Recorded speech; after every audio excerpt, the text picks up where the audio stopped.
Europe was not going that way after World War II, but now once again they're going that way. We are all enjoying it. When it really happens, we say, oh, we're shocked, we're shocked. Without war, lot of people cannot survive. If this one and this one does not solve their problems, the world's problems are never gone.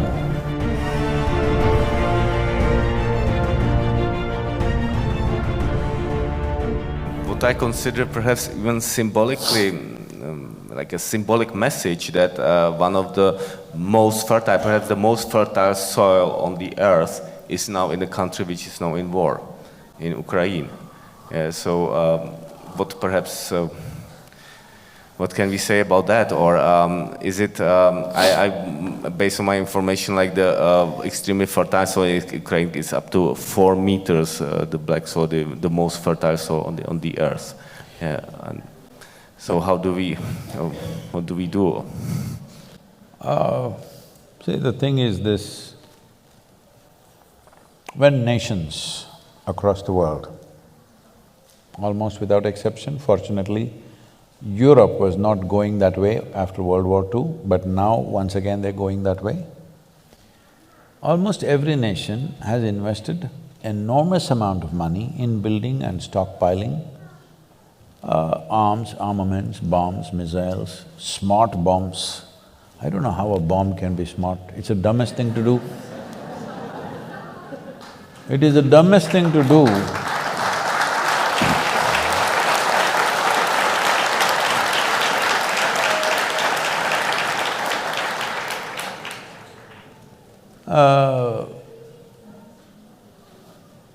See, at least if I pick a fight with you with a sword or a stick or something, there is some crude animalistic pleasure attached to it. 1,000 people are sitting here, you just drop a bomb, all of them died. I don't know what is smart about that. I cannot understand this. But they are talking about smart bombs, where they're saying from 2 miles in the sky, they can drop the bomb into your house through the window. They're very proud of this. So this is not one nation, across the world, all right? So all of us as people, were we all thinking, all these bombs are being kept for entertainment, for display, or it's artwork, what did you think? One day it will be used. Yes or no? It has to be used somewhere. The question is on whom? The question is not whether it will be used or not. The question is just where and on whom, isn't it? So when it is piling up, we are all okay with it. In every movie, there is no movie without a bomb or at least a smashed face. We are all enjoying it. When it really happens, we say, oh, we're shocked, we're shocked. It doesn't work like that, life. This is why I'm telling you about the soil. Will you grieve after the disaster? Or will you be that generation will turn the disaster around? This is all the choice we have, because this is our time on the planet. How we do our life is our life, isn't it? So, wars are almost inevitable because economies are built on war. Without war, a lot of people cannot survive. The largest industry on the planet is arms and armaments. How will you not use it? If I am making guns and bullets and I sell it to you and you don't shoot a single bullet, I'm disappointed with you. Hello? This happened, I was at the World Economic Forum. At that time, the Sudanese war was going on, terrible war. Over 2,600,000 people died, out of which 50% were children below 6 years of age. Can you beat it? 130,000 children die in one war. So, at that time, some, movie stars and others are going there and carrying one, an African child is always a trophy. You carry this child and take photo ops and all this is happening.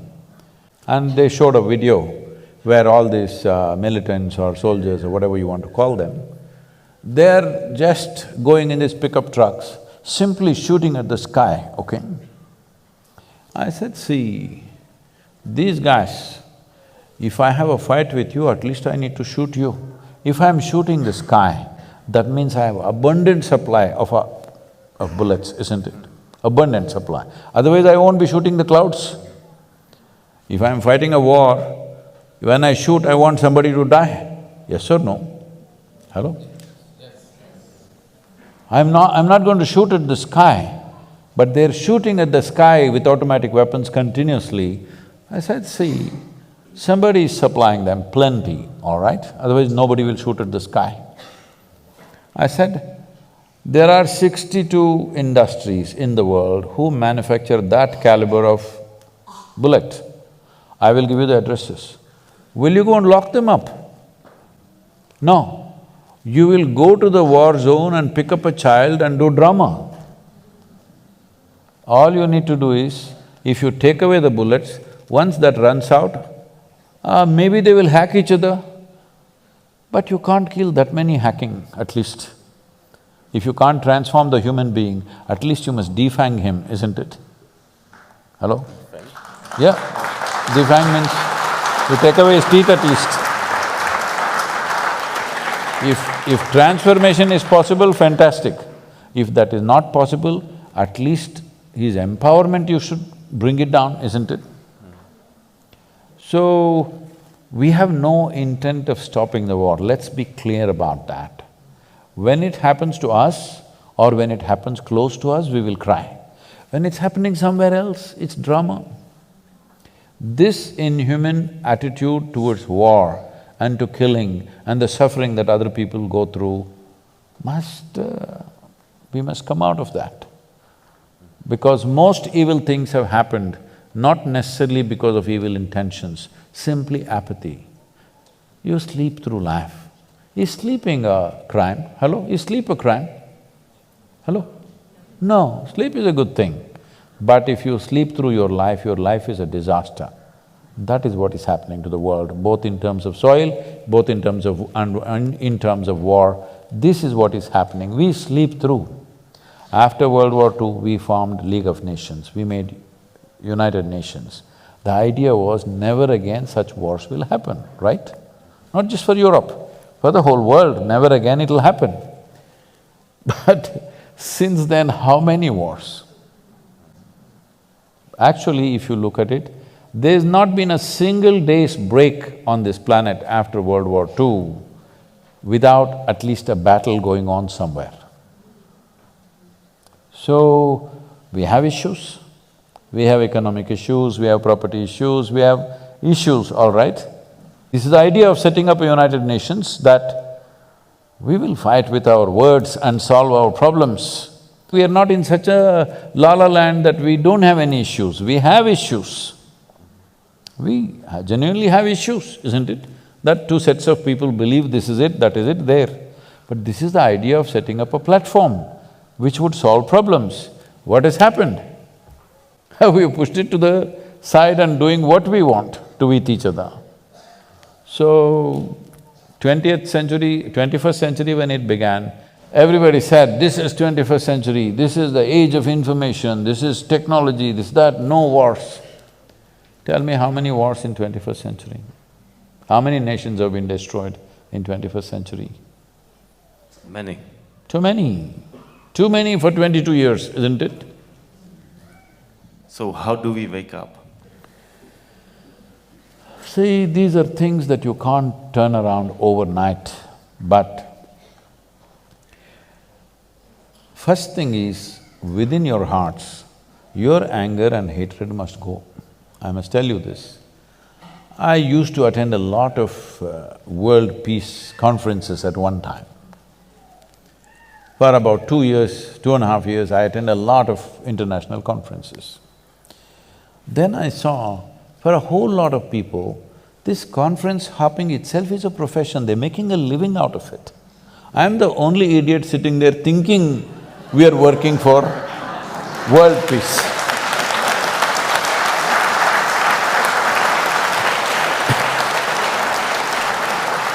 So I was in a very prominent conference, 42 Nobel laureates were participating and a few heads of state and all that stuff.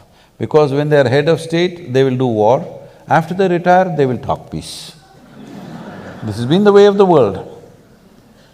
So, I was here and this is the third day afternoon. One particular Nobel laureate, it's his turn to speak, and after that I'm speaking. So he came up and there is this podium is a little exposed, a proper big podium, the wooden thing. So he went and stood behind that and he opened his file. He looked down, he never lifted up his head up. He read 42 pages. And I was sitting in the front row trying to grasp every word. I'm watching every page. 42 pages he flipped. Then I look around, the hall is absolutely peaceful. Because everybody, except the security and a few staff who are standing, everybody has fallen asleep.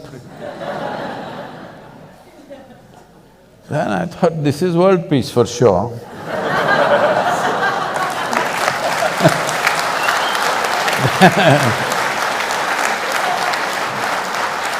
Then my turn to speak came and I said, see, in the last 3 days I've heard so many bombastic speeches about creating world peace. But I'm asking you sincerely, how many of you can place your hand on your heart and say, your mind is peaceful? Because if your mind is not peaceful, if you can't make your mind peaceful, making the damn world peaceful is out of question. Because what you are seeing in the world is a larger manifestation of what's happening in human minds, isn't it? If there are no human beings on this planet, world is peaceful, isn't it?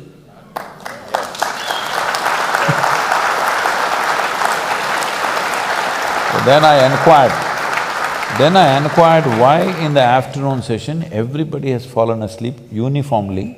There was a certain unity about it, except me and a reader, he's not a speaker, a reader. Everybody has fallen asleep. Then I asked, what happened? He said, no, Sadhguru, yesterday evening there was a Bacardi festival. Oh, free drink. So everybody became peaceful.